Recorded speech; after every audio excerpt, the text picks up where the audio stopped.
Hey guys, welcome to the channel. I'm Don, dressed in lobster red in honor of Montauk Ed. I even got my lobster over here. Ed made a gift to the channel for me to do this song. He's made a lot of gifts to the channel. So Ed, firstly, thank you for that. But Ed was a commercial fisherman up in Montauk off Long Island, which is where the world's largest sharks pretty much are caught. So Ed, I was wondering this too, you must have caught sharks out there. Maybe you didn't go fishing for them. I'm not sure, but I don't know. It was like 10 years ago or something. Like the largest shark ever caught was caught out there. I don't know what it was like 2,000 pounds or something. Like you would know that kind of thing. But Ed wanted me to do another one of Dick Feller's songs, Making the Best of a Bad Situation, and I had done just yesterday, or maybe it was even this morning, the Dick Feller's Biff the Purple Dinosaur. Wait a minute. No, Biff the Friendly Purple Bear. That said that, and Ed, you actually said that it made you tear up. So, which makes complete sense, and I think I know why. But let's see what making the best of a bad situation is all about. I'm going to have to name the lobster, by the way. If he stays on set, he's going to have a name. Now I know a man, he's a hard-working man. He gets up real early and he goes downtown. About 15 minutes after he's been gone, there's a big milk truck pulls up on the lawn. That milkman rushes up to the door, but that man's wife's waiting in a kimono. She plants a big old kiss on his cheek and they go inside. That truck never moves for an hour or two. Well, it's none of my business. But one day I called him aside and told him what was going on while he was gone. He said, well, I guess that's so, but do you know we're never out of milk or cottage cheese or yogurt, ice cream, or none of them other cowy things. I guess he's making the best of a bad situation.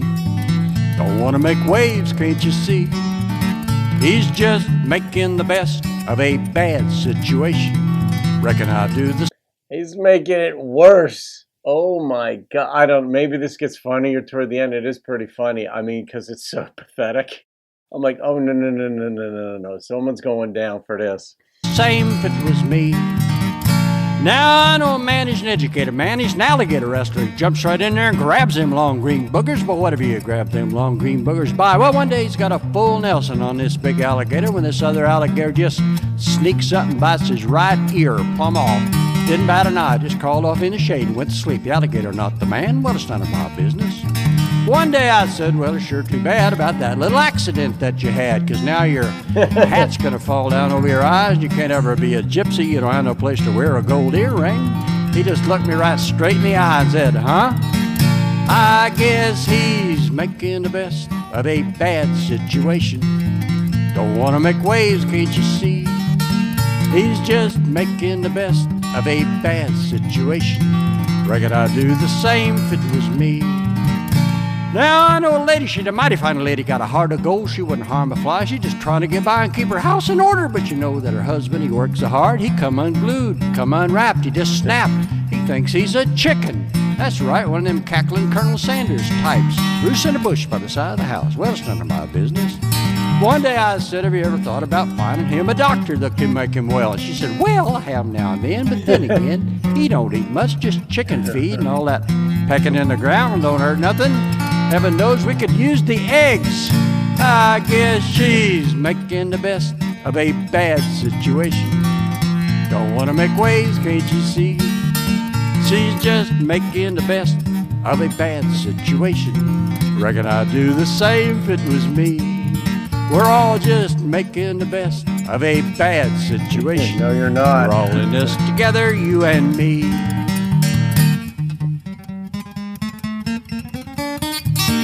Once the dude comes to his senses and offs the milkman, we're not all in it together. But no, that's kind of funny. Just obviously the song title says it all. But I always wonder who thinks of this stuff. The creative brain. Like, I only read nonfiction. I want true stories. Now, storytelling, whether it's fiction or nonfiction, is basically the same. It's just one happens to have happened and the other, by and large, is either made up or, the names are changed to protect the innocent and based on a true story type of thing. But you wonder in the songwriting here, there are so many horrible situations that you could just poof, make up.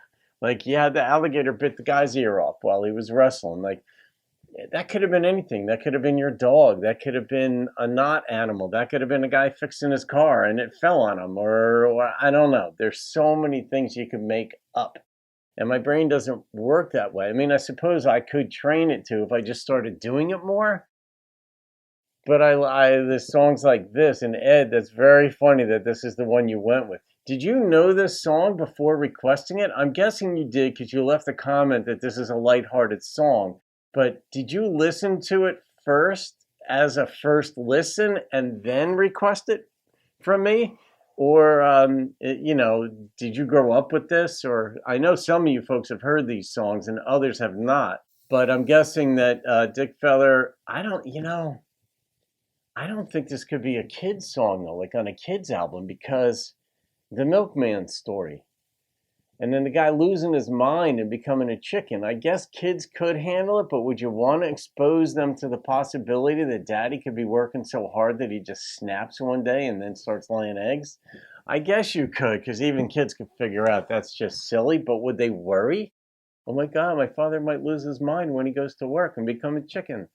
But that's the nature of some stories, right? Like Little Red Riding Hood. I mean, what? Didn't the wolf eat the grandmother in that one or something? And that's told the kids. So, oh my God. Ed, do I even rate this song? I'm not. What do I even have a basis of rating it? I mean, I guess I could just do it from within, inside out, and what it made me feel and think and all that stuff. But that is more like a one-off. Do I rate? All right, I'll rate it. I'm trying to find a way to weasel out of this, but I can't. All right, the number that popped into my head was an 8.2. Just because it was like willy-nilly, scattershot, let's make up these bad situations. Plus, I'm mad at him for letting the milkman. You can't do that. You gotta, something's going down. Yeah, whatever. But Ed, I want to thank you for that, my friend. And I don't know, I'll come up with a name for the lobster if the lobster stays on set. I kind of like the lobster. So, and it fits with you, the theme of your former work. I'm sure that you caught lobsters. I mean, that's a different type of, that's not commercial fishing though. That's like lobster traps and crabbing, and that's that's closer to shore. You can get that done. I don't know if you did that off of jetties or what Montauk has. I think that there's probably a jetty out there somewhere, but anyway. All right, guys, I hope you enjoyed that. Have a great day. I'll see you on another video. Keep rocking the country.